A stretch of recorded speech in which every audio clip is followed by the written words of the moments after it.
Dia 25 de agosto estreia Guerra do Imaginário. A jornada de Chesterton, Lewis e Tolkien. Inscreva-se no evento de lançamento.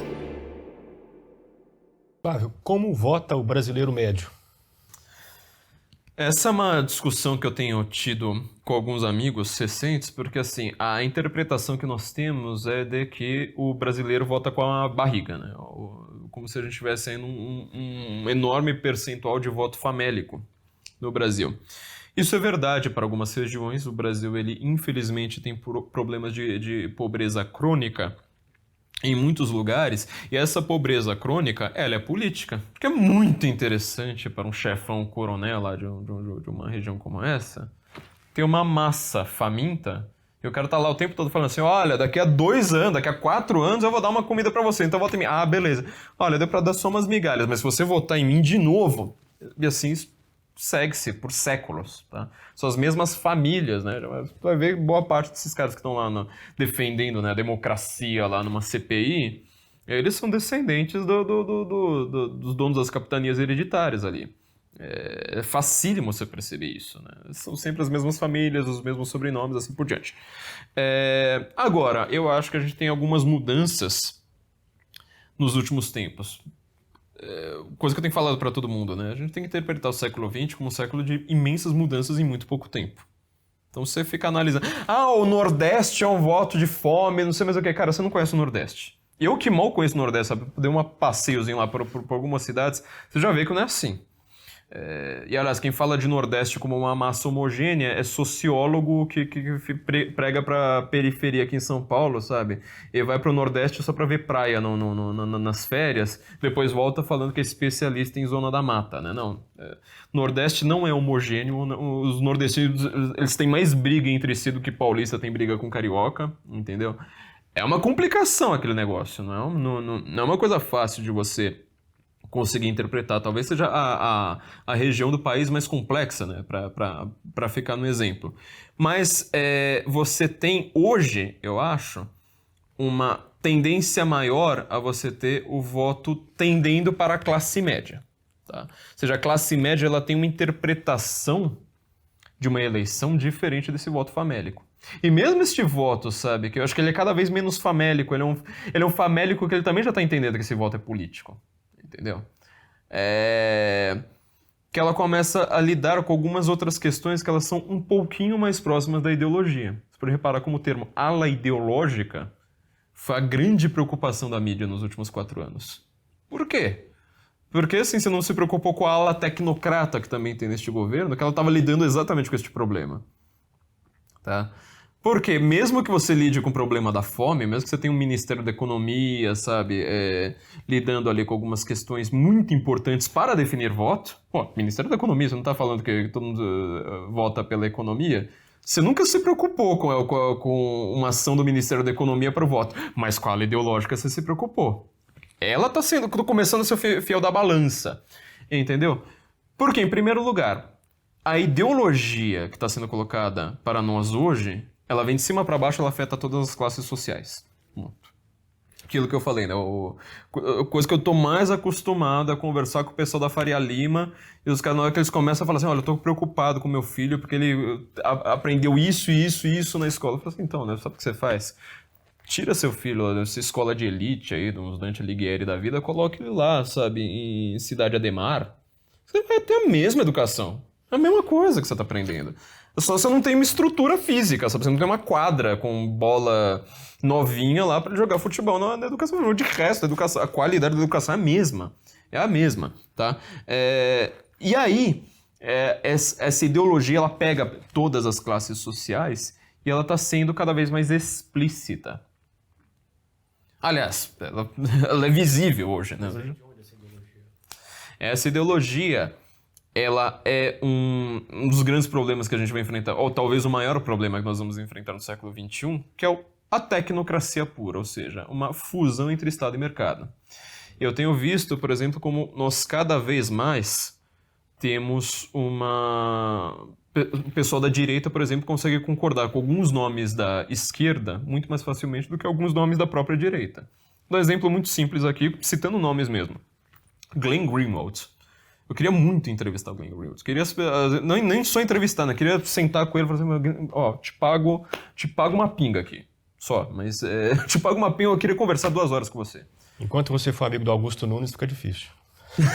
não citando Augusto Nunes, não citando que eu tô trabalhando com Augusto Nunes, né? Só que assim, porque ele é um esquerdista da velha guarda. Ele é um esquerdista que ele tá preocupado, por exemplo, na hora que aparece o Facebook falando, olha, nós precisamos ter um fact-checking para não sei o que, agora vai passar pelo filtro, pelo algoritmo, então nós vamos punir as notícias tais, vamos favorecer a notícia tal. O Glenn tá falando assim, mas espera aí, eu sou uma pessoa contra a concentração de poder em monopólios capitalistas. Mesmo que você esteja fazendo isso para ferrar com o Trump, eu vou ficar favorecendo uma empresa capitalista?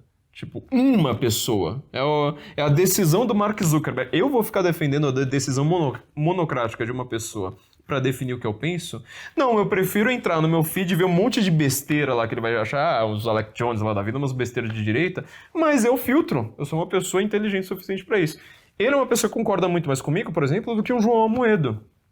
O Amoedo, que se considera de direita, não, é o cara que tá lá, sabe? Não tem interpretação nenhuma da realidade, além de, vamos favorecer o livre mercado, empreendedorismo, Faria Limer. E ele é a favor disso, fala assim, não, o Facebook pode. Então, assim, eu acho que hoje nós temos o surgimento da tecnocracia, vai ser o século da tecnocracia. Tecnocracia é o ponto em que Estado e mercado, eles estão numa fusão, tá? Esse conceito de fake news, ele é estatal de mercado. Uma agência de fact-checking, ela é estatal, é um poder do Estado ou um poder do mercado? Para pensar na complicação que é isso. Olha como o chamado terceiro setor, a ONG, ela tá mandando para tudo quanto é lado, porque ela recebe dinheiro do governo e ela manda em entidades privadas. Aí como que a gente vai escapar, por exemplo, da Open Society, obviamente falando em nome da democracia, né? Você chega lá na Open Society, tudo pela democracia, vamos democratizar o mundo, então vamos criar uma... Quer um exemplo? Como isso aí é um problema, une esquerda e direita, George W. Bush, tá? A família Bush inteira. O que eles são? Neoconservadores. O que é neoconservadorismo? Vamos espalhar a democracia pelo mundo. Então o que nós vamos fazer? Olha, nós vamos chegar no Iraque e derrubar um ditador. Eu sou a favor do Saddam Hussein? Não. Esse cara é um desgraçado, não sei mais o que. Então vamos derrubar o Saddam Hussein. Beleza, eu sou super a favor de todos os combatentes pela liberdade do exército americano que estavam lá. Agora, politicamente falando, o que você fez no Iraque? Você tira um ditador e coloca outro. Mesma coisa que foi a Primavera Árabe, sabe? Teve financiamento americano ali de esquerda e da direita, pra tudo quanto é lado, sabe? De neoconservador conversando com os caras mais... sou da esquerda mais festiva, bonitinha, Occupy Wall Street, não sei mais o quê. Derruba o Mubarak no Egito, por exemplo. Mubarak estava uns 30 anos no poder, era um ditador desgraçado, torturador, não sei mais o quê, mas ele era um cara meio observado pelo Ocidente, sabe? O Ocidente, assim, toda hora que ele começava a pisar no acelerador demais, o cara falava assim, então, né, é sanção aqui, ou então vai acontecer tal coisa. Tá bom, desculpa. E um pouquinho para trás. Tiraram Mubarak do poder na Primavera Árabe, tá? Pela democracia, vamos democratizar, derrubamos o ditador, não sei mais o quê. O que acontece? Coloca a Irmandade Muçulmana, aparece até aquele sociólogo espanhol, eu citei ele pra caramba no meu livro, esqueci o nome dele. Amiguinho do Fernando Henrique, que ele tem um livro chamado Redes de Indignação e Esperança. Você tem muito esse livro no meu livro. Manuel Castells. Manuel Castells. Ele foi lá, no livro Redes de Indignação e Esperança, que ele está elogiando a Primavera Árabe, ele vai lá e fala assim, a Irmandade Muçulmana conseguiu mostrar que é possível conjugar islamismo com democracia. Aí ele escreve isso no livro e manda para a gráfica. Na hora que a gráfica imprime o livro e na hora que o livro é traduzido, já não deu tempo dele atualizar, a Irmandade Muçulmana já foi defenestrada também do poder, ou seja, entrou o Mubarak, se cai o Mubarak, entra a Irmandade Muçulmana, defenestra a Irmandade Muçulmana, porque a Irmandade Muçulmana, em questão de 4 meses ali no poder, ela estava matando quase o que o Mubarak matou em 30 anos.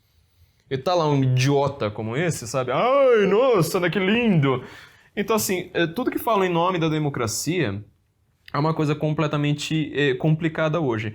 Voltando na pergunta que você estava falando ali para trás, né? Como que o brasileiro vota? O brasileiro é cada vez mais globalizado. Eu não estou falando aqui do Faria Limer e nem da classe média. A classe pobre hoje é globalizada. O cara, ele está querendo subir de vida, sabe? fazendo o corre lá dele, sabe, no rap, fazendo entrega noturna ali no aplicativo. Mas o cara tá, na hora que ele vai ler de noite, fala assim, olha, como é que eu vou sair dessa miséria? A ideia dele não é mais falar assim, olha, eu vou me filiar a um sindicato, vou me filiar a um movimento social, que agora só esses caras se preocupam com... Não, ele tá preocupado em saber de investimento. Ele tá vendo que o filho dele... ele coloca o filho dele na escola falando assim, olha filho, você precisa entrar na escola porque só assim você vai ter futuro. E eu sou uma pessoa que tem aqui, ó, meus 40 e poucos anos, eu não tive oportunidade como você teve, eu vou te dar oportunidade. Então eu tô trabalhando aqui até 11h30 da noite, que é pra você ter oportunidade, vai pra escola estudar. Aí uma menina volta e fala, ideologia trans? Porque o transhumanismo, ou então porque como é que chama lá, interseccionalidade, ele começa a ver o problema, entendeu? Isso já está acontecendo já há um bom tempo. Porque agora eu sou feminista, porque agora não sei mais o quê. Fala assim, o que está acontecendo? Não mandei meu filho para a escola para ele ter oportunidades. Então o voto brasileiro hoje, ele vai ser cada vez mais ideológico, mesmo com pandemia, mesmo com a crise. Inclusive, isso foi uma coisa que chamou muito a atenção dos analistas ruins, né, que são esses analistas de grande mídia, falando, olha, mas como teve uma pandemia desgraçada como essa... E o cara não foi derrubado ali. Mas quem foi derrubado no mundo por causa de pandemia? Virou uma moda agora, né? Um mantra agora da esquerda, né? Fica falando, olha, nós tivemos 600 mil mortes no Brasil. A minha pergunta foi assim, tá, mas me mostra em qual outro lugar do mundo em que com uma população tal, você teve um número de mortes muito diferente. Não teve, então vai culpar o Partido Comunista Chinês, meu amigo. O pessoal percebe só analista, só sociólogo, só especialista, só acadêmico que não consegue perceber obviedade. Porque eles vivem encastelados, sabe? No jantar chique lá deles que ninguém usa máscara, o jantar chique lá deles, não tem essa discussão. Agora vai lá na periferia, sabe? Vai lá pro cara que ele tava, sabe, praticamente tentando matar um rato, tirar o pelo, sabe? E comer, esquentar numa lata pra dar alguma proteína pros filhos. Se esse discursinho, sabe, de Globo News, não cola, não dá. Entendeu? Lá os caras falam assim, mas eu tava tentando trabalhar, mas vocês soldaram a porta do meu lugar, deram risada, tiraram foto dando risada, olha só que legal como eu sou sensacional, eu tô soldando porta, aparece lá o Profissão Repórter lá filmando uma coisa diabólica, demoníaca como essa. E os caras dão... o choro é livre. O choro é livre, então, fica em casa. Aí você vê, né, o pessoal lá colocando lá, fica em casa, jantando no fazano, mostrando lá, quarentene-se, né, como a Vera Magalhães colocou, lá com vinho de R$300. Pô, é muito fácil. Eu não tô falando por mim, sabe? Pra mim foi muito fácil ficar na quarentena, sabe? Pra mim tava super tranquilo, eu tô preocupado com a periferia, porque eu vim de lá, entendeu? Eu conheço como as pessoas sofrem. Você ficar um dia sem trabalhar, você não sabe o que é, sei lá, pra uma diarista, fala assim, olha, hoje eu não vou poder trabalhar, isso significa que eu vou ter, sei lá, R$80 a menos no final do mês, isso aí vai fazer uma diferença pra ela chocante, ela não consegue comprar remédio pro filho, sabe? Ela não consegue fazer coisas básicas, as pessoas vivem disso. Tá? Então, assim, é um voto econômico?